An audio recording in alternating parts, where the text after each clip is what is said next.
मुझे chest tuberculosis हुआ। लगभग 2.5 साल मैं लिटरली डिप्रेशन के स्टेट में था। मेरे फादर का देहांत हो गया अचानक। तब मैं पूरी तरह टूट चुका था। तब मुझे लगा कि अब मुझे कोई हेल्प चाहिए। सिस्टर ने कहा कि एक स्पिरिचुअल टीचर है ब्रह्मश्री पत्री जी,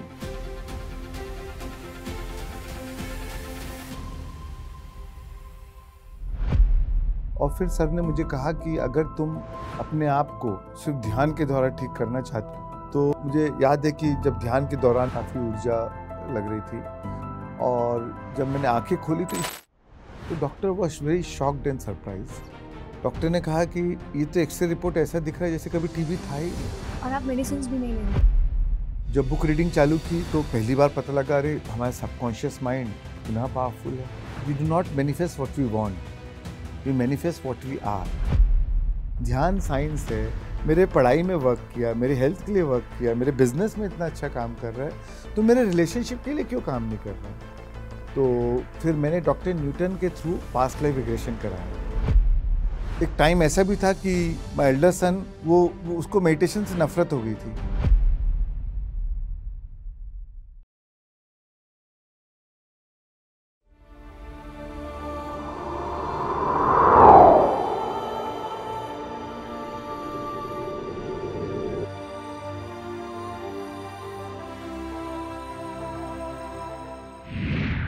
नमस्कार, आप सभी का बहुत बहुत स्वागत है पीएमसी हिंदी के खास कार्यक्रम आत्मा की यात्रा में। दर्शकों, आज के समय में हर व्यक्ति किसी न किसी चैलेंज को फेस करता ही है, चाहे डिप्रेशन हो, एंजाइटी हो, रिलेशनशिप में कोई चैलेंज हो, बिजनेस में कोई चैलेंज हो। हर किसी की लाइफ में ऐसे उतार चढ़ाव आते ही हैं। लेकिन हमें उन उतार चढ़ावों से क्या सीखना है, क्यों वो उतार चढ़ाव हमारी लाइफ में आए हैं, इस बात की नॉलेज बहुत ही कम लोगों को होती है। आज की आत्मा की यात्रा के कार्यक्रम में हम आपको एक ऐसे ही गेस्ट से मिलवाने वाले हैं जिनकी लाइफ में ऐसे ही कई तरह के चैलेंजेस आए। उन्होंने अपनी लाइफ में डेथ को देखा, डिप्रेशन को देखा, बिजनेस लॉस को देखा, बहुत सारे चैलेंजेस फेस किए, लेकिन फिर भी उन्होंने हार नहीं मानी। स्पिरिचुअलिटी और मेडिटेशन के माध्यम से उन्होंने अपनी लाइफ को बदला और साथ ही आज वो हजारों लोगों की लाइफ को बदल रहे हैं। इनका नाम है श्रेयांश डागा जी, जो कि बैतूल में बैतूल ऑयल नाम की एक बहुत बड़ी कंपनी रन करते हैं। इसके साथ ही वो एक स्पिरिचुअल टीचर भी हैं, पिरामिड वैली बैंगलोर के चेयरमैन हैं, श्रेयांश डागा फाउंडेशन के फाउंडर है, मैनिफेस्टेशन कोच है, जगह जगह ट्रेवल करते हैं। ना ये सिर्फ खुद वर्कशॉप अटेंड करते हैं बल्कि लोगों के लिए वर्कशॉप कंडक्ट भी करते हैं। सर, जो भी ज्ञान अपने जीवन में अर्जित करते हैं, कोशिश करते हैं कि वो दूसरों को भी बांट सके। आज इस कार्यक्रम में हम उनसे उनकी जर्नी को सुनेंगे कि कैसे उनकी आत्मा की यात्रा की शुरुआत हुई, ध्यान के मार्ग पर, अध्यात्म के मार्ग पर। चलिए सर का स्वागत करते हैं। नमस्कार सर, आपका बहुत बहुत स्वागत है पीएमसी हिंदी के स्टूडियो में। थैंक यू, मेरा भी सौभाग्य है और मुझे खुशी है इस चैनल पे आने के लिए। सर, आप अभी इतना कुछ कर रहे हैं, आप एक इतना बड़ा बिजनेस रन करते हैं, साथ ही आप एक स्पिरिचुअल टीचर भी हैं, आप लाखों लोगों को इंस्पायर कर रहे हैं स्पिरिचुअलिटी से जुड़ने के लिए, ध्यान से जुड़ने के लिए। लेकिन सर, हम आपकी शुरुआत की जर्नी जानना चाहते हैं, क्योंकि एक पर्सन जब सक्सेसफुल हो जाता है तब तो उसे सब जानते हैं, लेकिन उसके पीछे उसने कितने स्ट्रगल्स किए हैं इस बारे में बहुत ही कम लोग जान पाते हैं।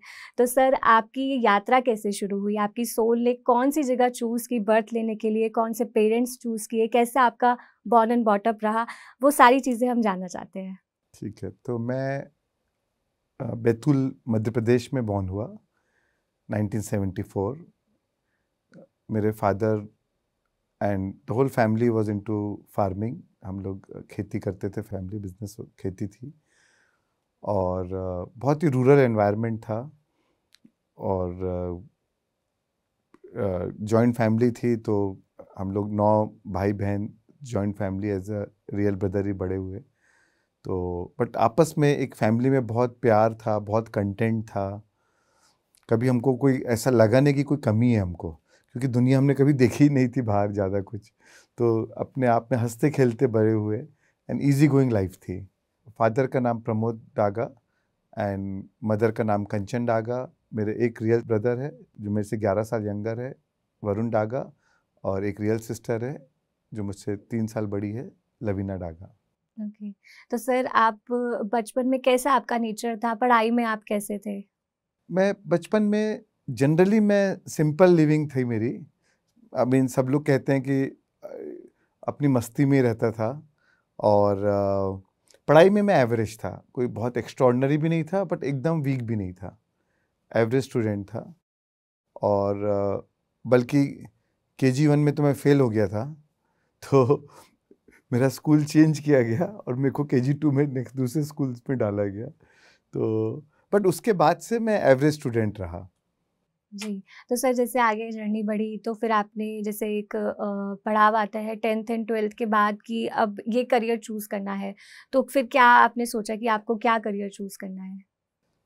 तो सिंस बैतूल में थे तो बैतूल में पढ़ाई इतनी कोई खास थी नहीं, तो 9 से मैं बोर्डिंग स्कूल में गया, रायपुर में राजकुमार कॉलेज बोर्डिंग स्कूल में 4 साल बोर्डिंग स्कूल में था। और वहाँ मुझे बहुत सीखने को मिला, क्योंकि खुद की अपनी ओन आइडेंटिटी, अपनी ओन पर्सनालिटी डेवलप करने का मौका मिला। और उसके बाद फिर मैं कॉलेज के लिए बॉम्बे आया 1992 में। मैं बॉम्बे शिफ्ट हो गया मैं बीकॉम कर रहा था सिडनम कॉलेज बॉम्बे में, और मेरा उस शुरू से एक एस्पिरेशन था कि मुझे CA करना है। ओके। इवेंचुअली खुद का ओन बिजनेस करना है, ओन बिजनेस में ज्वाइन करना है, but CA as a education मुझे करने का शुरू से क्लैरिटी थी। तो कॉलेज के साथ में ही फिर मैंने CA फाउंडेशन कोर्स चालू कर दिया था। एंड उसके बाद से फिर मैं बॉम्बे में ही सेटल हो गया, मैं फिर वापस कभी MP शिफ्ट ही नहीं हुआ। तो सर जैसे अभी तो आप इतने बड़े स्पिरिचुअल कोच हैं, लेकिन उस समय पे भी क्या आप भगवान में विश्वास रखते थे? कोई ऐसी आस्था थी, जैसे घर वाले करते थे पूजा पाठ, तो क्या आपका भी कोई आस्था थी भगवान के प्रति? मैं जैन फैमिली में बॉर्न हुआ, तो ग्रैंड मदर के साथ हम सब बच्चों का बहुत ही क्लोज रिलेशन था, और उनके साथ एवरी डे हम लोग कीर्तन का भजन करते थे, जैन स्तवन जो बोलते हैं उसे रोज वो पाठ करते थे, और वो करके ही हम स्कूल जाते थे। तो मुझे लगता है कि उससे हमारी एक आपस की बॉन्डिंग ही बहुत अच्छी हुई, और एक संस्कार डेवलप हुए। और पूरी फैमिली महाराज सा जो जैन गुरुज हैं उनमें बहुत आस्था रखते थे, तो हमारे घर में हमेशा कोई महाराज साहब का आना जाना, हम लोग ट्रैवल कर रहे हैं कोई तीर्थ स्थल, जैन तीर्थ स्थल, तो वहाँ रुक रहे हैं 1 हफ्ते के लिए, 10 दिन के लिए धर्मशाला में उनके साथ टाइम बिता रहे हैं, तो वो तो चलता था। और मैं बचपन से बहुत धार्मिक था। मैंने प्याज लहसुन पहले ही छोड़ दिया था, क्योंकि जैनों में प्याज लहसुन नहीं खाया जाता है। आलू भी छोड़ दिया था। जब क्लास 5th से लेके 8 तक के मैं प्याज लहसुन आलू कुछ भी नहीं खाता था, और जबकि कोई फैमिली का कोई फोर्स नहीं था, बट मेरे मन में ही ऐसे भाव थे। और रोज थाली धो के पीता था। जैन में कहते हैं अरे थाली धो के पियेंगे तो पुण्य मिलेगा, तो मैं थाली धो के पीता था। बट जब 9 से जब मैं बोर्डिंग स्कूल में गया, फिर वो सब छूट गया, फिर वापस प्याज लहसुन सब चालू हो गया था। सर बचपन में कोई ऐसा आपका इंसिडेंट रहा हो जो अब आपको ऐसा लगता हो स्पिरिचुअलिटी में आने के बाद कि हाँ, ये मेरे लाइफ में इसीलिए हुआ था, मुझे ये लेसन मिलना था उस सिचुएशन से? सर ऐसा अर्ली बचपन में ऐसा कुछ नहीं है, क्योंकि मैं बहुत इजी गोइंग लाइफ थी मेरी, सिंपल इजी गोइंग लाइफ थी। एक फार्मर के यहाँ जैसी लाइफ होती है, हम लोग खेत में हैं, खुद खेती कर रहे हैं, आम के बगीचे हैं तो खुद आम तोड़ रहे हैं, खुद दुकान में ले जाके खुद बेच रहे हैं, गेहूँ बेच रहे हैं, तो खुद बैलगाड़ी चला रहे हैं, खुद गाय का दूध निकाल रहे हैं, तो वो वैसी लाइफ थी। बट उससे मुझे लगता है कि बहुत कुछ सीखने को मिला। एक वो लाइफ जी के एक सिंप्लिसिटी, किसी के प्रति भेदभाव नहीं, कोई डिस्क्रिमिनेशन नहीं रखना, और सबसे एक 1-to-1 आत्मीयता के लेवल पे कनेक्ट करना, वो सब चीज़ एक नेचुरल वे में अपब्रिंगिंग में सीखने को मिली। और मैंने लुक बैक, बचपन में मुझे याद है कि हमारे घर के पास एक ब्रह्मा कुमारी का सेंटर था, तो मैं वो हर थोड़े दिन में ब्रह्मा कुमारी के सेंटर जाता था बिना घर वालों को बताए, क्योंकि उनको पसंद नहीं आता था कि मैं जैन छोड़ के कहीं और जाऊं, और मैं जाके उनकी फिलॉसफीज़ को जानना चाहता था, सीखता था। तो अब मैं सोचता हूँ कि शायद उस टाइम से एक कोई इंक्लिनेशन रहा होगा कुछ और जानने का, या अध्यात्म को जानने का, एक ओनली रिलीजन से हट के भी क्या स्पिरिचुअल साइंस होता है वो जानने का। जैसे आपने बताया कि आपको सीए बनना था, तो फिर आगे आपकी जो सीए की पढ़ाई थी वो पूरी हुई? आपने जो सोचा था वो मिला आपको लाइफ में? नहीं, सेकेंड ईयर बीकॉम में मैंने फर्स्ट ईयर कॉलेज के साथ ही फाउंडेशन कोर्स कंप्लीट कर लिया था, और सेकेंड ईयर बीकॉम में मेरे फादर का देहांत हो गया अचानक। मैं 19 साल का था और फादर की एज 46 ईयर्स की थी और उनको लिवर सिरोसिस हुआ, जॉन्डिस लिवर सिरोसिस, और अचानक उनका देहांत हो गया। And that was a shock to me. मेरी फैमिली को भी बहुत शॉक था, एक काफ़ी बड़ा सदमा था और मैं बहुत ज़्यादा उदास और वो ग्रीफ में, और जो loss of losing my most love one, मेरे पिताजी से मैं सबसे ज़्यादा प्यार करता था, उनको अपना इंस्पिरेशन मानता था, तो उनको खोने का मुझे काफ़ी बड़ा गम रहता था। और उसके बाद फिर मेरा पढ़ाई में इतना मन नहीं लगता था, तो फिर सीए जो मुझे इंटर देना था, फिर मैंने अपीयर ही नहीं किया। फिर जैसे कैसे मैंने कॉलेज कंप्लीट किया और सोशल लाइफ भी मैंने एकदम बिल्कुल डिस्कनेक्ट कर दी सब फ्रेंड्स से। और उसके बाद लगभग 2.5 साल मैं लिटरली डिप्रेशन के स्टेट में था। और उसके बाद मुझे चेस्ट ट्यूबरक्लोसिस हुआ। जब चेस्ट ट्यूबरक्लोसिस हुआ तब मैं पूरी तरह टूट चुका था। तब मुझे लगा कि अब मुझे कोई हेल्प चाहिए, क्योंकि अगर मैं यही स्टेट में रोज़ ज़िंदगी जीऊँगा तो शायद मैं भी ज़्यादा दिन जी नहीं पाऊँगा। तो मेरी सिस्टर से मैं बात कर रहा था फ़ोन पे, मुझे याद है कि सिस्टर ने कहा कि एक स्पिरिचुअल टीचर हैं ब्रह्मश्री पत्री जी, वो कल बॉम्बे आने वाले हैं। तो सिस्टर ऑलरेडी उनके संपर्क में थी। Sister was married in Hospet, Karnataka में। पति सर के क्लासेस वो अटेंड की थी हॉस्पिटल में। सर उनके घर भी गए थे, कुछ 1 हफ्ते पहले उनके घर गए थे। तो सर ने कहा था मैं बॉम्बे जाने वाला, तो उन्होंने कहा था कि सर मेरे ब्रदर हैं बॉम्बे में, कभी टाइम मिलेगा तो मैं उसको बोलूँगा मिलेंगे। तो मैंने सिस्टर को कहा कि अगर पत्री सर आ ही रहे हैं बॉम्बे तो अपने घर पे रुक जाएंगे। तो सिस्टर ने सर से बात की और सर को मैं एयरपोर्ट रिसीव किया और सर रुकने आए। और जब सर ने मुझे देखा तो 2 दिन पहले टीबी डिटेक्ट हुआ था, तो मैं दवाई ले रहा था। 6-7 गोलियां थी, सर ने मुझे लेते हुए देखा। तो सर ने पूछा कि किस चीज़ की दवाई ले रहे हो, तो मैंने उन्हें पूरा अपना 2.5 साल की जर्नी बताया, जब से फादर का देहांत हुआ उसके बाद से मेरा क्या इमोशनल स्टेट था और अब मुझे टीबी हो गया, मैं इसकी दवाई ले रहा हूँ। तो मुझे याद है सर ने कहा कि तुम्हारा जो टीबी है ये एक फायर अलार्म की तरह है, बट तुम्हारा एक्चुअल जो फायर है वो है तुम्हारा ग्रीफ, तुम्हारा फीलिंग ऑफ लॉस, तुम्हारी एंग्जाइटी, इनसिक्योरिटी, ये जो इमोशंस जो तुम दिन रात महसूस कर रहे हो, ये तुम्हारा रियल फायर है। तो फायर अलार्म को तो तुम शट कर दोगे, पर असली आग को तो तुम नहीं बुझा रहे हो। तो और फिर कोई दूसरी बीमारी पैदा होगी। तो अगर रियली तुमको अपने आप को ठीक करना है तो रूट कॉज को ठीक करना पड़ेगा। तो ये जो इमोशंस है इसको ट्रांसफॉर्म करना पड़ेगा, इसको हील करना पड़ेगा। तो मैंने बोला सर बट मुझे तो और कोई रास्ता मालूम नहीं है, ये डॉक्टर ने बताया और ये मैं कर रहा हूँ। तो उन्होंने कहा इसलिए मैं आज आया हूँ और मैं तुम्हें बताऊंगा कैसे अपने आप को ठीक करना। तो सर ने कहा, और इसका तरीका है ध्यान, आनापानसती ध्यान। तो सबसे पहली बार सर ने मुझे ध्यान कराया। सर ने कहा कि चलो आओ बैठते हैं, 10 मिनट ध्यान करेंगे। और जब सर ने आंखें खोलने को बोली तो ऑलरेडी 40 मिनट बीत चुके थे, जो मुझे भी आश्चर्य हुआ कि 40 मिनट में ध्यान में बैठा। और सर फ्लूट बजा रहे थे और बीच बीच में गाइड कर रहे थे, तो बहुत ही अच्छा लगा। और जब मुझे याद है कि जब ध्यान के दौरान मुझे चेस्ट टीबी था, तो चेस्ट में बहुत एनर्जी का मूवमेंट महसूस हो रहा था, काफ़ी ऊर्जा लग रही थी। और जब मैंने आंखें खोली तो इतनी शांति और सुकून महसूस हुआ। वो एहसास मैं पिछले 2.5 साल में कंप्लीटली भूल चुका था। और उससे मुझे बहुत ज़्यादा क्यूरियोसिटी डेवलप हो गई कि ये ऐसा क्या हुआ। मुझे लगा शायद ये स्वामी जी का कोई शक्ति है, कोई पावर है जिसके कारण मुझे हुआ। तो मैं सर से बहुत क्वेश्चंस करना चालू किया। और जैसे कि आप लोग हम सब जानते हैं, सर का तो बड़ा साइंटिफिक अप्रोच था। तो सर ने बहुत साइंटिफिक वे से मुझे हर चीज़ के बारे में बताया कि ये पोस्चर क्यों, ध्यान में क्या होता है, सांस के साथ रहने से क्या होता है, कैसी हमारी ऊर्जा हमारे शरीर में आती है, हर चीज़ बताई मुझे। तो और मुझे हर चीज़ बहुत अपीलिंग लगी। और जितने भी मैंने सर से क्वेश्चन पूछा, सर ने बहुत साइंटिफिक वे से उसका जवाब दिया।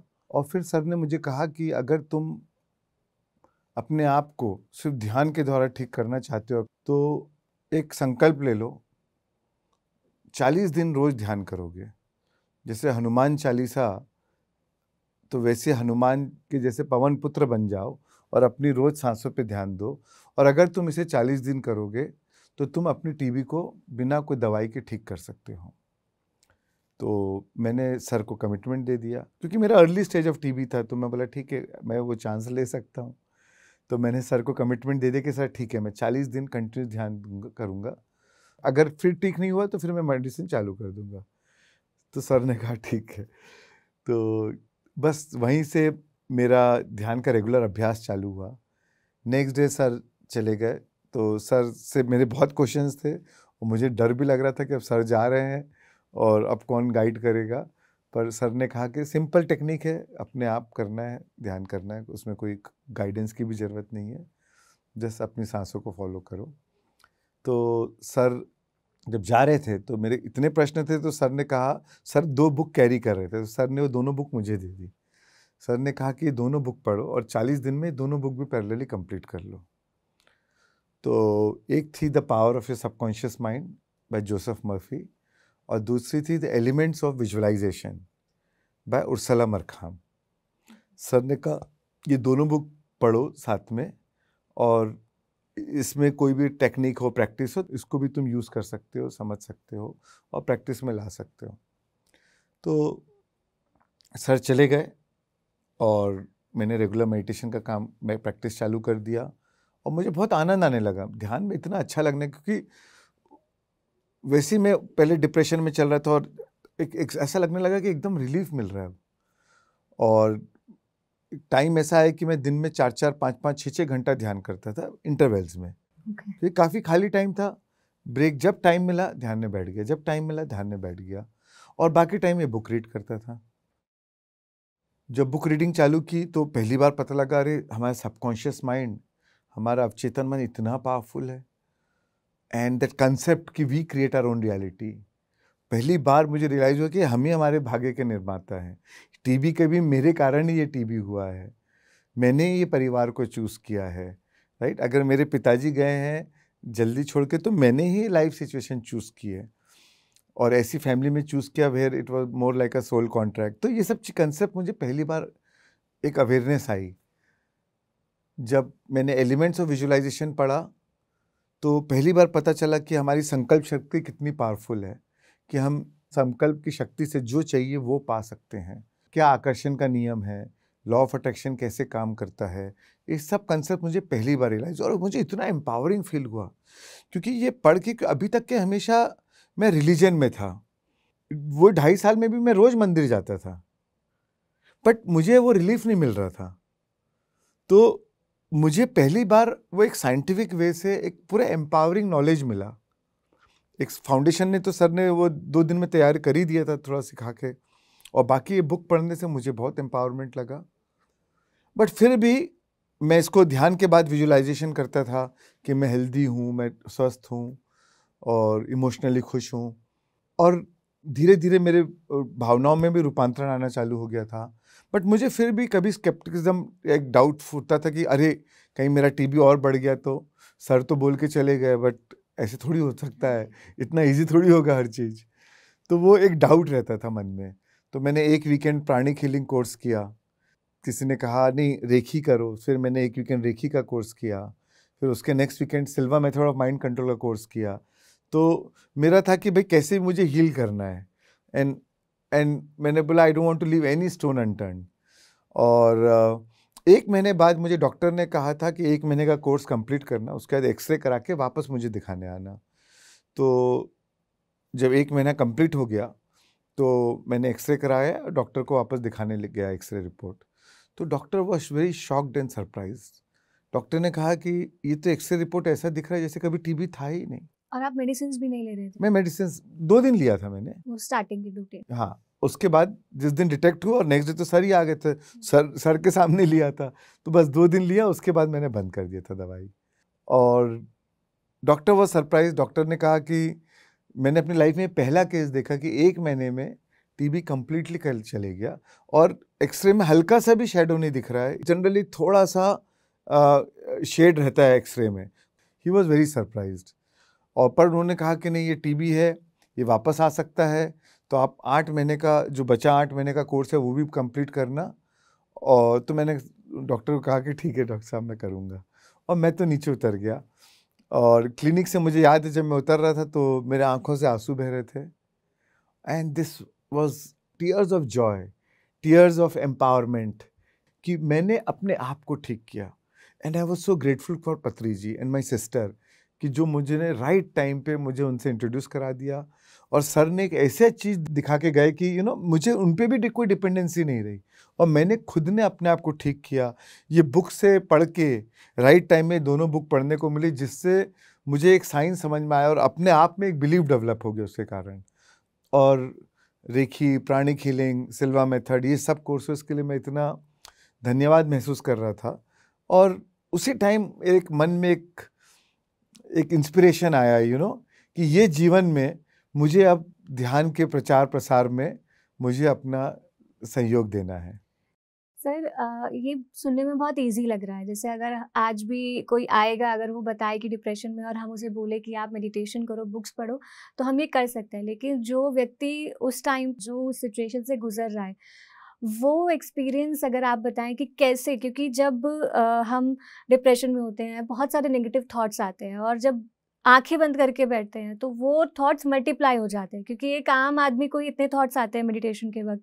तो उस टाइम पे कैसे आप डील करते थे? बहुत तरह के थॉट्स आते होंगे, कैसे अपने आप को आपने इतना मोटिवेट किया कि आपको 5-5 6-6 घंटे ध्यान करना है? 1 महीने में आपने अपनी बीमारी से छुटकारा पाया, तो कितना स्ट्रगल रहा सर उस समय आपकी लाइफ में? नहीं, ऐसा नहीं है कि हर टाइम ध्यान लग जाता था, बट मुझे ना जो पहला एक्सपीरियंस हुआ ध्यान का, तो वो टेस्ट चख लिया था मैंने, फर्स्ट एक्सपीरियंस में जो सर ने कराया था। तो वो जो स्वाद चख लिया ना, तो मुझे समझ में आ गया कि ये इसका फ़ायदा तो है। दूसरी चीज़ जो सर ने कहा कि अगर आज तुम दवाई लेके टीबी ठीक भी कर लोगे, पर रूट कॉज को ठीक नहीं करोगे तो कोई दूसरी बीमारी पैदा होगी। तो मुझे वो एक विश्वास था कि आप सर की बात जो कह रहे हो सही है। और दूसरी चीज़ क्या है, मेरे पास परिवार की जवाबदारी थी। मैं पूरी जॉइंट फैमिली में सबसे बड़ा ब्रदर था 5 भाइयों में। मेरा खुद का ओन ब्रदर मेरे से 11 साल यंगर था। मेरी मदर विडो थी, जॉइंट फैमिली, मुझे उनका भी ध्यान रखना था। और मुझे ये था कि अगर कल के दिन मेरे को कुछ हो गया, अगर मैं जीवित नहीं रहा या कोई सीरियस और बीमारी हो गई, तो फिर इनका ख्याल कौन रखेगा। प्लस फैमिली की आर्थिक सिचुएशन भी कोई बहुत अच्छी नहीं थी। तो मुझे ये था कि भाई मेरी जवाबदारी कि मैं एक नई दिशा दे सकता हूँ फैमिली को। और एक एम्बिशन भी था उस शुरू में, बट ये 2.5 साल में डिप्रेशन के कारण एम्बिशन भी ख़त्म हो गया था। बट एक उस टाइम एक रियलाइजेशन हो कि अब नहीं, अब और कोई रास्ता बचा ही नहीं है, दिस इज़ द पाथ। और अब ये जब पाथ मिल गया है और ये जब एक बार काम किया है तो ये ज़रूर करेगा। और फिर इसीलिए वो ऐसा नहीं कि पाँचों घंटे वो लगता था, बट नहीं लगा तो मुझे लगता था नहीं, और करता हूँ और करता हूँ और करता हूँ। फिर कभी कुछ क्षण ऐसे होते थे या कुछ मिनट, कुछ सेकेंड्स, कोई मेडिटेशन के बाद एकदम से अच्छा लगने लगता था, रिलैक्सेशन वाली फीलिंग अचानक आ जाती थी। तो आई न्यू कि दिस वाज वर्किंग। और मुझे लग रहा था कि भावनाओं में भी रूपांतरण आ रहा है समहाउ।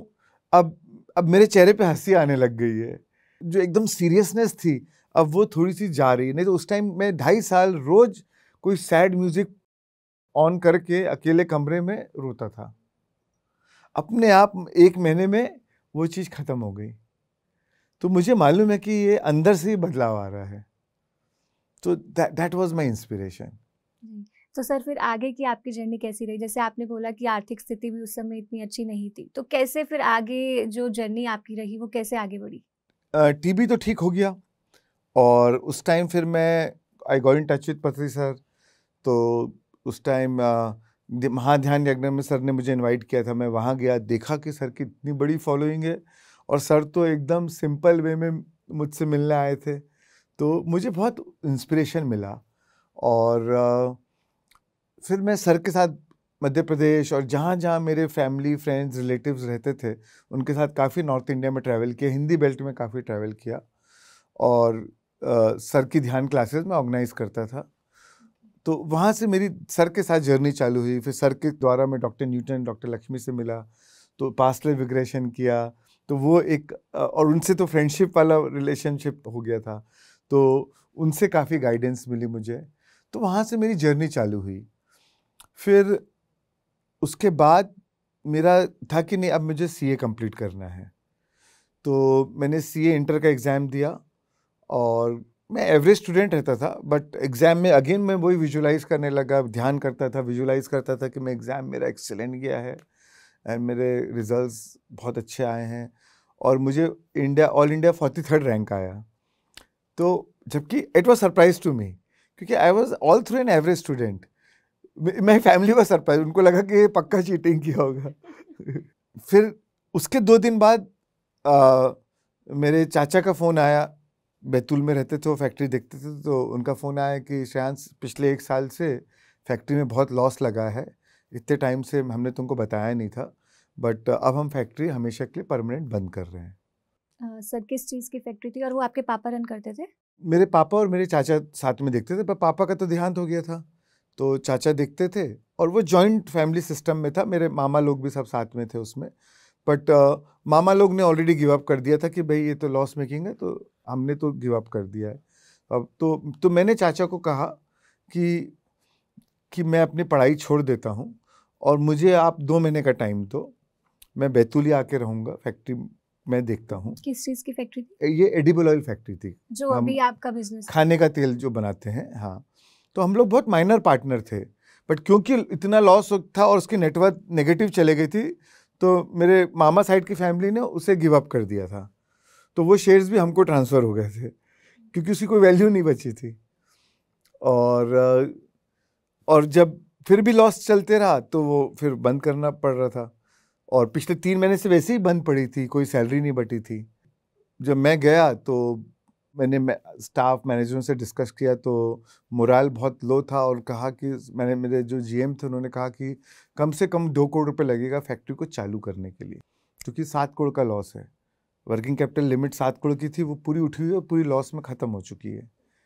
तो और बैंक को भी नहीं बताया गया है, तो बहुत टिपिकल सिचुएशन थी।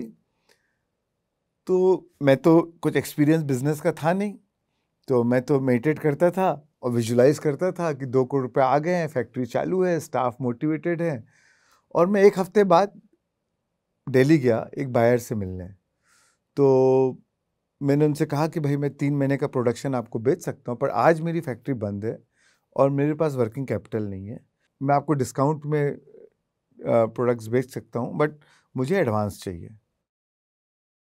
तो उन्होंने कहा कि वो मेरे फादर को जानते थे पहले और कंपनी को भी जानते थे।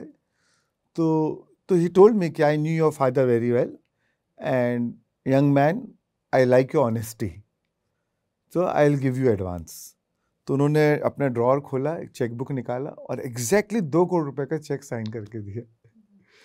मैं अपने दिमाग में सोचा था, why didn't I visualise 5 crore. But that was वो एक एविडेंस मिल गया मुझे कि how this works, precisely exactly 2 crore का चेक, राइट। और उससे फिर मेरा बिजनेस चालू हो गया। So these were the few things कि मेरे हेल्थ में काम किया, मेरे पढ़ाई में, एजुकेशन के लिए काम किया, ध्यान मेरे बिजनेस में काम किया। तो these are the things which really was the evidence कि हाउ इट इज़ वर्किंग। और बस इससे मेरे ध्यान में विश्वास और फेथ और बढ़ते गया। और सर के साथ थे तो सर तो हर टाइम कोई ना कोई बुक रिकमेंड करते ही थे कि ये बुक पढ़ो, ये बुक पढ़ो, वो बुक पढ़ो। तो जितना जितना और बुक पढ़ते गया तो और नॉलेज बढ़ते गया। And as we know, sir was always open कि to attend any workshop, any things. तो मैं जितने भी स्पिरिचुअलिटी के अदर मोडालिटीज़ थे वो भी साथ साथ में एज अ हॉबी, मतलब मेरा 2 ही काम था, ध्यान या धंधा। तो यही मेरा लाइफ का पूरा मोटो बन गया था। तो बाकी टाइम मैं या तो बिजनेस में हूँ या बाकी टाइम अपने अध्यात्म में हूँ।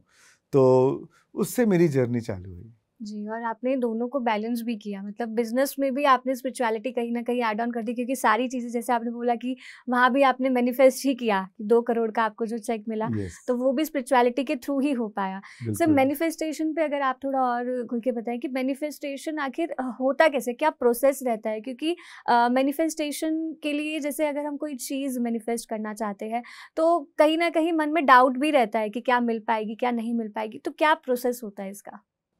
एक्चुअली बज़वर्ड बन गया है, बट मेन चीज़ तो क्या है कि आप अपनी ऊर्जा को बदलते हैं। Actually in the pursuit of manifestation हम अपने आप को पूरी तरह ट्रांसफॉर्म करते हैं, right? We do not manifest what we want, we manifest what we are. हमें वो नहीं मिलती जो हम चाहते हैं, हम वो पाते हैं जो हम है। तो मैनिफेस्टेशन में एक तो होता है विजुअलाइज करना, बट व्हाट इज इम्पोर्टेंट है उससे महसूस करना, एज इफ आपको टोटल, एज इफ वो हो चुका है, एज इफ वो अगर आपको मिल चुका है तो आप क्या महसूस करेंगे? क्योंकि our thoughts are electric but our feelings are magnetic. हमारे विचार तो विद्युत हैं पर भावनाएं चुंबकीय है। तो जैसे हम विचार रखते हैं और जैसी भावनाओं को महसूस करते हैं, हम सृष्टि में एक इलेक्ट्रोमैग्नेटिक वेव्स प्रसारित करते हैं और उसी के अनुरूप सिचुएशंस को, इवेंट्स को या परिस्थितियों को अपने जीवन में आकर्षित करते हैं। सो सिंपल साइंस है, बट ज़्यादातर लोग क्या सोचते हैं कि अरे सिर्फ विजुलाइज करना है, बट सिर्फ विजुलाइज करने से काम नहीं होगा, उसे महसूस करना पड़ेगा। और महसूस करने के लिए सिर्फ आप आंख बंद कर लो और तुरंत आप विजुलाइज करो तो विजुलाइज तो कर पाओगे पर महसूस नहीं कर पाओगे। Even though many times we are thinking abundance but we are feeling lack, right? We are thinking of a good relationship but we are feeling angry और हर्ट। तो जब तक के भावनाओं में रूपांतरण नहीं होगा, वो जीवन में फिर आप बदलाव नहीं आएगा, क्योंकि फिर आपकी ऊर्जा नहीं बदलेगी। तो आपको तो आपके कंपन को बदलना है, अपनी ऊर्जा को बदलना है, और सृष्टि वही आपके वाइब्रेशंस को मैच करता है। तो जब तक कि हम उसे महसूस नहीं करेंगे, हमारे वाइब्रेशंस में बदलाव नहीं आएगा। और उसके लिए Anapanasati is a very powerful tool, जो पत्री सर ने बताया। क्योंकि कंपन को बदलने के लिए सबसे बेसिक फाउंडेशन प्लेटफॉर्म है पहले आनापानसति। नहीं तो क्या होता है, हम जब तक कि हमारी लाइफ की करंट सिचुएशन से ऑब्सेस्ड होते हैं कि अभी बिजनेस में ये प्रॉब्लम है, रिलेशनशिप में ये प्रॉब्लम है, हेल्थ का ये इश्यू है, या कोई भी चैलेंजेस हैं या कठिनाई है या कोई किसी की डेथ हो गई फैमिली में, जब तक कि हम इस चीज़ों से ऑब्सेस्ड रहेंगे, हमारे कंपन में बदलाव नहीं आता। हम हमेशा प्रतिरोध में रहते हैं, रेजिस्टेंस में रहते हैं, always living in resistance, all resistance to existence, non acceptance of the present moment. We are always fighting the situation. But ध्यान में क्या होता है, जब आनापानसति ध्यान करते हैं तो हम सबसे पहले तो हम अपनी आइडेंटिटी खो बैठते हैं, क्योंकि शून्य में चले जाते हैं, पूरे विचारहीन हो जाते हैं। तो जैसे आइडेंटिटी खत्म हुई, सारे प्रतिरोध पिघल जाते हैं। जैसे प्रतिरोध पिघल गए, हम अपनी अंतरात्मा से जुड़ जाते हैं, सतचित आनंद का अनुभव होने लगता है, हमारे कंपन में बदलाव आ जाता है। फिर उसके बाद जब आप विजुलाइज करते हैं, कल्पना करते हैं, तो आपको महसूस करना भी ईजी हो जाता है। तो इसीलिए मैं जो विजुलाइजेशन, जो मैनिफेस्टेशन के ध्यान कराता हूँ, तो पहले मैं आनापानसति से चालू करता हूँ, ब्रेन कोहेरेंस, फिर हार्ट कोहेरेंस एंड फिर विजुलाइजेशन। ओके, तो सर यही आपने भी अपनी लाइफ में अप्लाई किया था, तभी मतलब आपकी लाइफ में जो भी मैनिफेस्टेशन के थ्रू पूरा हो पाया वो इसी चेंजेस से हो पाया। तो सर आगे आपकी लाइफ के बारे में जानना चाहेंगे कि जैसे पत्री सर का आपने बताया कि अब आपका उठना बैठना उनके साथ था, आप मिलते रहते थे, तो और एक्सपीरियंसेस हम उनके साथ आपके जानना चाहते हैं कि सर ने और क्या क्या सिखाया आपको। वैसे सर की तो बहुत सारी चीज़ें हैं, लेकिन जो आपको बहुत अच्छी लगती हो, आपके एक्सपीरियंसेस में जो रही हो, वो हम जानना चाहते हैं। सिर्फ साथ रहने में, ट्रैवल करने में बहुत सीखने को मिला, और पूरा अध्यात्म सर का पूरा बेसिस ही साइंटिफिक था। तो उसके बाद सर से जुड़ने का धीरे धीरे मेरा धर्म में रुचि खत्म हो गई। जो मैं पहले रोज मंत्र जपता था वो सब बंद हो गया। जो टाइम मिलता था ध्यान में यूज करो, राइट? सो एक साइंटिफिक, पूरी एक साइंटिफिक अप्रोच हो गई स्पिरिचुअलिटी के प्रति। और शुरू में मेरा परिवार बहुत नाराज रहता था मुझसे कि ये कौन बाबा के चक्कर में तुम पड़ गए। और तो मुझे याद है कि जब मेरे चाचा फ़ोन करते थे बॉम्बे में और स्टाफ बोलता था कि भैया तो ध्यान कर रहे हैं, तो मेरे चाचा एक दिन बहुत नाराज़ हो गए कि क्या ध्यान वान लगा के रखा है, सब छोड़ो ये सब चीज़। तो मैंने स्टाफ को कहा कि अब अगली बार चाचा का फ़ोन आएगा, अब मैं ध्यान कर रहा हूँ तो बोल देना मैं पूजा कर रहा हूँ। तो फिर बहुत खुश हो जाता था, अरे वाह बेटा पूजा कर रहा है मेरा। बट परिवार ने भी जब देखा धीरे धीरे बदलाव मुझ में, मेरे व्यवहार में और बिजनेस सब चीज़ों में इतनी तरक्की होने लगी, ऐसा नहीं कि चैलेंजेस नहीं आए, पर चैलेंजेस आते भी थे तो उन्होंने देखा कि ये डिस्टर्ब नहीं होता है, हम लोग सब डिस्टर्ब हो जाते हैं बट ये तो शांत रहता है, अपने आप में कॉन्फिडेंस है कि नहीं सब अच्छा हो जाएगा। तो उसको देखते देखते धीरे धीरे उन सब ने फिर ध्यान करना चालू किया। लगा उसमें 5 साल, बट उसके बाद सब ने ध्यान, मेरी ग्रैंड मदर भी जो 92 ईयर्स में वो वेकेटेड अ बॉडी, वो भी कंप्लीटली ध्यान में उतर गई थी, जबकि वो तो बहुत ध्यान के प्रति बहुत ज़्यादा आस्था थी उनकी। बट वो अपना धर्म फिर भी करते थे, वो आस्था थी उनकी, बट साथ साथ में ध्यान भी चालू कर दिया था उन्होंने। तो पूरे परिवार में बदलाव आ गया, पूरे परिवार का वातावरण ही ध्यान का हो गया था। मेरे सब भाई बहन सब ध्यान में उतर गए, मदर सब कंप्लीट मेडिटेशन में उतर गए।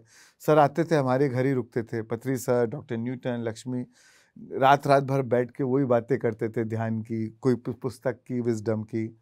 तो पूरा माहौल ही आध्यात्मिक हो गया था घर का। और 1999 में जब मैं जो मेरी वाइफ है, जब मैं I started going around with her, तो वो गुजराती है, मैं मारवाड़ी हूँ, तो मेरी फैमिली बहुत कट्टर मारवाड़ी फैमिली थी और इनका था कि भाई घर का बड़ा लड़का है तो उसकी शादी तो मारवाड़ी में ही होना चाहिए।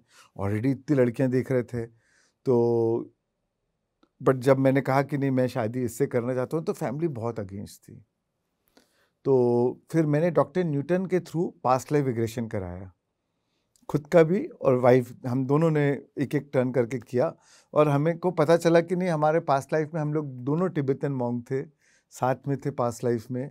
और हमें समझ में आ गया कि ये हमारा, we are here for a cause, हमारा डीप स्पिरिचुअल कनेक्ट है। फिर मैंने जिद पकड़ ली कि शादी करूँगा तो बस इनसे करूँगा, नहीं तो नहीं करूँगा। 2 साल तक की फैमिली रेजिस्ट अगेंस्ट में रही, और मुझे लगा कि, और मैं मेडिटेशन तो कर ही रहा था, विजुलाइज भी करता था, बट फिर भी ये चीज़ नहीं हो रही है। तो मुझे लगा कि अगर मैनिफेस्टेशन साइंस है, ध्यान साइंस है, मेरे पढ़ाई में वर्क किया, मेरे हेल्थ के लिए वर्क किया, मेरे बिजनेस में इतना अच्छा काम कर रहा है, तो मेरे रिलेशनशिप के लिए क्यों काम नहीं कर रहा है? तो मेरी काफ़ी क्यूरियोसिटी जागी। फिर सर ने मुझे एक बुक दी, रामथा द वाइट बुक। वो रामथा की बुक पढ़ने से मुझे काफ़ी क्लैरिटी मिली। मुझे लगा कि मैं बहुत, आई was not accepting the present moment. मेरे मन में बहुत ज़्यादा एंगर है, फ्रस्ट्रेशन है टुवर्ड्स माई फैमिली मेम्बर्स, कि if my mother loves me, how can she not understand this? If my uncle, my grand mother, and I know they all love me, but how can they have so much of prejudice and conditioning कि वो cast, Gujarati, Marwari, ये सब क्या चक्कर है? उसके कारण मेरा बहुत इमोशनल चार्ज था, बहुत ज़्यादा उनके प्रति गुस्सा था। दो I still love them, but एक बहुत ज़्यादा गुस्सा था उनके प्रति। और मुझे ये रियलाइज़ हुआ रामथा की बुक पढ़ के कि that I was not acceptance of the present moment, and I was carrying lot of judgement. तो जब मैंने वो जजमेंट को ड्रॉप किया, एंड मुझे लगा कि नहीं, उनकी अपब्रिंगिंग वैसी रही है, इसलिए उनकी वो कंडीशनिंग है, there's nothing personal to me. तो I started accepting the present moment, and मैंने वो जजमेंट्स को ड्रॉप किया। जब मैंने अपने ट्रिगर्स पे वर्क किया और अपने एंगर्स को जब मैंने वर्क किया और उसको रिकग्नाइज किया, और वो जब डिसॉल्व हो गए, तो 1 महीना मैंने सोचा कि नहीं, I have to work on my emotions, right? So I am only attracting, they are only mirror, relationship is only our mirror, I am only attracting what is within me. And this trigger is my best teacher. They are only telling me what I need to work on myself. तो फिर मैंने अपने आप पे काम करना चालू किया, और 1 महीने मैंने कोई शादी की बात नहीं, कुछ नहीं की, मतलब पहले मैं अपने आप पे काम करूँगा। 1 महीने बाद जब मैंने अपनी मदर से पूछा कि मम्मी आपका क्या व्यू है, मैं तो शादी करना चाहता हूँ, आपको मालूम है? तो बोला मेरे को कोई प्रॉब्लम नहीं है, अगर तेरे चाचा और दादी को प्रॉब्लम नहीं है तो मुझे कोई प्रॉब्लम नहीं है। तो मैं बोला भाई ये अच्छी बात है। दादी के पास गया तो बोले तेरे चाचा से पूछ ले, अगर उन्हें कोई प्रॉब्लम नहीं है तो मुझे कोई प्रॉब्लम नहीं है। चाचा के पास गया तो बोले अगर तेरी दादी और मम्मी को प्रॉब्लम नहीं है तो मुझे कोई प्रॉब्लम नहीं है। तो 3 दिन के अंदर तीनों मान गए और थिंग्स चेंज्ड। तो जो चीज़ जो मैं इतने स्ट्रगल से 2 साल से स्ट्रगल कर रहा था, नहीं मना पाया, मुझे ये रियलाइज़ हुआ कि जब मैंने अपनी एनर्जी शिफ्ट किया, अपने इमोशंस को शिफ्ट किया, तो देखो कैसे भारी परिस्थिति कितने आसानी से बदल गई। बट फिर अगेन मेरी क्यूरियोसिटी जागी कि ये क्वांटम फील्ड में काम कैसे करता है, लॉ ऑफ अट्रैक्शन काम कैसे करता है।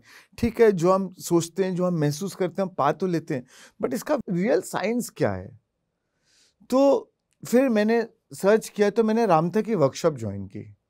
यूएस में रामथा जीजेट नाइट जो रामथा को चैनल करती थी, उनकी 10 डे की वर्कशॉप ज्वाइन की, और वहाँ पे उनका पूरा टीचिंग उस pure science, quantum physics, neuro science, brain waves, chakras, epigenetics, ये सब के बारे में pure, like it was like I was attending a physics chemistry biology class. और वो जब क्लास ज्वाइन करने के बाद मेरे को बहुत क्लैरिटी आई, तो तब से मेरा लॉ ऑफ अट्रैक्शन में, मैनिफेस्टेशन में विश्वास और ज़्यादा बढ़ गया, क्योंकि अब एकदम एग्जैक्ट क्लैरिटी आ गई थी। खुद के लाइफ का तो एक्सपीरियंस था ही ना, बट अब साइंटिफिक में भी क्लैरिटी आ गई थी, और उसी को फिर मैं ऑल थ्रू अपने लाइफ में अप्लाई किया। एंड आज जो भी सक्सेस अगर मैं कहूँगा, I owe it 100% to meditation and applying this law of attraction into my life. Sir, यहाँ पे एक क्वेश्चन मेरे माइंड में आया कि जैसे आपने बताया कि शादी नहीं हो रही थी तो आपने अपने इमोशंस को चेंज किया, बट ये डिसीजन जो है वो 2 लोगों के बीच जुड़ा हुआ था, मतलब आप और आपकी वाइफ 2 लोग कनेक्टेड थे इस एक डिसीजन से। तो आपकी वाइफ भी स्पिरिचुअल थी, उन्होंने भी इस चीज़ पे वर्क किया या सिर्फ आपने ही वर्क किया? नहीं, हम दोनों वर्क कर रहे थे, बट उनका रोल इतना ज़्यादा नहीं था, क्योंकि उनकी फैमिली को कोई प्रॉब्लम नहीं था। दे वर गुजराती ब्रॉड माइंडेड फैमिली, सो उनकी तरफ से कोई ऑब्जेक्शन नहीं था, क्योंकि मेरे को ही मेरी फैमिली को कन्विंस करना था। But she was also visualizing. In fact the course we attended together, हम दोनों ने साथ में वो कोर्स अटेंड किया, जब बाद में हम लोग ने रामथा की वर्कशॉप अटेंड की। एंड हमारी स्पिरिचुअल जर्नी पैरेलली हम मिले ही दो। मैं, वाइफ का नाम पिंकी, जो पिंकी को मैं जब 13 साल का था तब से जानता था, हम लोग फ्रेंड्स थे, बट उस टाइम ना तो वो स्पिरिचुअलिटी में था ना मैं स्पिरिचुअल, तो हम लोग वेरी कैजुअल फ्रेंड्स थे। बट बाद में उसकी लाइफ में भी कुछ ट्रेजेडी हुई, and then she got into spirituality. वो art of living Shri Ravishankar से यूएस में रहती थी वो, तो वहाँ पे वो उनसे जुड़ी, और मैं यहाँ पत्री सर से जुड़ गया, तो दोनों ही अध्यात्म में आ गए थे। और जो प्राणिक हीलिंग का जो कोर्स किए थे हमने, वो साथ में किए थे, तो वहीं से हमारा स्पिरिचुअल कनेक्ट हो गया। तो सर फिर आगे जैसे आपकी लाइफ आगे बढ़ी आपकी वाइफ के साथ, तो आगे आपकी लाइफ में क्या क्या उतार चढ़ाव आए? आगे आपने अपना भी परिवार बढ़ाया होगा, आपके बच्चे हुए होंगे, तो उनके बारे में भी हम जानना चाहेंगे। 2001 में वी गॉट मैरिड। 2003 में my first son was born, so he is 21 now. His name Sid Daga, studying in US right now. And then second son 5 साल बाद 2008 में born, Kabir Daga. Yeah, and I feel again parenting has been a big form of learning for me in my journey, जो मैं आज भी सीख रहा हूँ। पहले मुझे लगता था कि मैं परफेक्ट पेरेंट हूँ, पर जब वो टीनेज हो गए और जब मैंने उनको देखा going through anxiety, going through their own emotional challenges, going through resentment towards me, my wife, तो मुझे रियलाइज़ हुआ कि नहीं, कहीं ना कहीं my parenting was not perfect, somewhere I needed to learn, and that has been a big learning for me, big revelation for me, and जो मैंने बहुत लेटर स्टेजेस ऑफ लाइफ में और अच्छे से सीखा, समझा, और आज भी सीख रहा हूँ। जी, तो सर जैसे आपने बताया कि 2003 में बॉर्न हुआ एंड देन 2008 में, तो सर स्टार्टिंग का थोड़ा सा अगर आप बताएं, क्योंकि आप दोनों ही स्पिरिचुअलिटी में थे, और जब दोनों पेरेंट्स स्पिरिचुअलिटी में हो तो जब बर्थ होना होता है तब भी बहुत सारी चीज़ें ध्यान में रखी जाती हैं, और फिर जब बर्थ हो जाता है तब भी बहुत सारी चीज़ें, क्योंकि जैसे कहते हैं कि एक सोल चूज़ करके आती है पेरेंट्स को, तो थोड़ा सा अगर आप उस समय भी बताएं कि कैसे आप लोग की जर्नी जो है बाकी लोगों से अलग थी। सो हम लोग दोनों ने कोर्स ज्वाइन किया, फर्स्ट सन के टाइम ये कोर्स ज्वाइन किया था, जो गर्भ संस्कार वाला कोर्स था, जिसमें बचपन से मतलब क्या भावना रखना चाहिए वाइल बेबीज इन द वूम में है, तो और पैदा होते से कैसे उसकी physical growth, emotional growth, mental growth पे काम करना चाहिए, तो वो सब रहा। बट मुझे नहीं लगता कि हम लोग ने कोर्स करते हैं, शुरू में जोश रहता है, बट 2-3 महीने बाद हम लोग सब कोर्स इतना शायद आई डोंट थिंक उसके बर्थ होने का बहुत ज़्यादा अप्लाई किया। 2-3 महीने बाद नॉर्मल पेरेंट्स रहे, और मैंने look back as a parents बहुत गलतियाँ की है, मुझे याद है कि हस्बैंड वाइफ कई बार आपस में कभी बहस होती थी, फाइट होती थी, तो बच्चों के सामने भी लड़ लेते थे। तो ऐसा लगता था अरे बच्चे क्या समझते हैं। तो भले स्पिरिचुअलिटी में थे, पर मुझे रियलाइज़ हुआ कि कभी कोई पेरेंटिंग बोल के कोई बुक नहीं पढ़ी हमने पेरेंटिंग के ऊपर। तो और मुझे रियलाइज़ होता है कि अगर हम सब लोग एज अ पेरेंट कोई पेरेंटिंग मैनुअल रहे या पेरेंटिंग के बारे में जाने बिफोर बच्चों को बर्थ देने के पहले, तो हम बहुत बेटर पेरेंट बन सकते हैं। कई गलतियां जो हम दोहराते हैं फिर हमें उसको बाद में फिर सुधारने में बहुत मेहनत लगती है। तो वो पहले से ही नहीं दोहराएं, तो पहले से ही वो गलती नहीं हुई तो फिर सुधारने के फिर वो उतनी मेहनत बच जाएगी। और बच्चे फिर उनकी life it's I say it's easier to teach a child than to repair a broken man, right. और बच्चे तो वही सीखते हैं जो वो देखते हैं पेरेंट्स से। तो मुझे लगता है कि as a parenting I genuinely feel I could have done much better. जी, तो जैसे बच्चे जब हुए आपके, तो उस समय आपने उन्हें भी आनापानसती ध्यान से इंट्रोड्यूस कराया, क्या वो भी बचपन से ही ध्यान करते थे? मुझे लगता है बोथ माय सन्स जो है बहुत ज़्यादा स्पिरिचुअल है, दे आर ओल्ड सोल्स। और शुरू से ही मैं elder son was very psychic, शुरू से ही उसका ध्यान में करता था ध्यान। यंगर सन भी करता है, बट कभी करते हैं कभी नहीं करते हैं, बट हमने कभी उनके ऊपर फोर्स नहीं किया। एक टाइम ऐसा भी था कि माय एल्डर सन वो उसको मेडिटेशन से नफरत हो गई थी, क्योंकि पापा दिन भर या तो मेडिटेशन करते हैं या वर्क में बिजी रहते हैं या कोई स्पिरिचुअल वर्कशॉप ज्वाइन कर लेते हैं वीकेंड में। तो उसे लगता था कि ये इनके मेडिटेशन के कारण मेरे को टाइम नहीं मिल रहा है। तो जो हम समझ नहीं पाते थे उस टाइम, अब जब बाद में एक्सप्रेस करने लगे तब रियलाइज हुआ कि उसका भी कोई अब कि अरे ध्यान के कारण भी कोई रिसेंटमेंट रख सकता है। इसको न्यूटन सर स्पिरिचुअल बाईपास कह के बोलते हैं। Spiritual bypassing, exactly. सो ये सब चीज़ अब बाद में रियलाइज हो रही है। तो I started working on my parenting skills and तो मतलब कि जैसे पत्री सर कहते हैं संसार में निर्वाण, तो दोनों चीज़ों को बैलेंस करना बहुत ज़रूरी है कि अपनी जो रिस्पॉन्सिबिलिटीज़ है वहाँ पे भी लैक नहीं होना चाहिए। बिल्कुल। दोनों चीज़ों को साथ लेके चलना चाहिए। सर, अभी तक हमने आपसे काफ़ी सारी चीज़ें जानी, आपकी पर्सनल एक्सपीरियंसेस के बारे में आपने हमें बताया, लेकिन अभी बहुत सारी बातें आपसे करना बाकी है, तो हम आपसे अगले भाग में फिर से जुड़ेंगे। तब तक के लिए सर आपका बहुत बहुत धन्यवाद। धन्यवाद।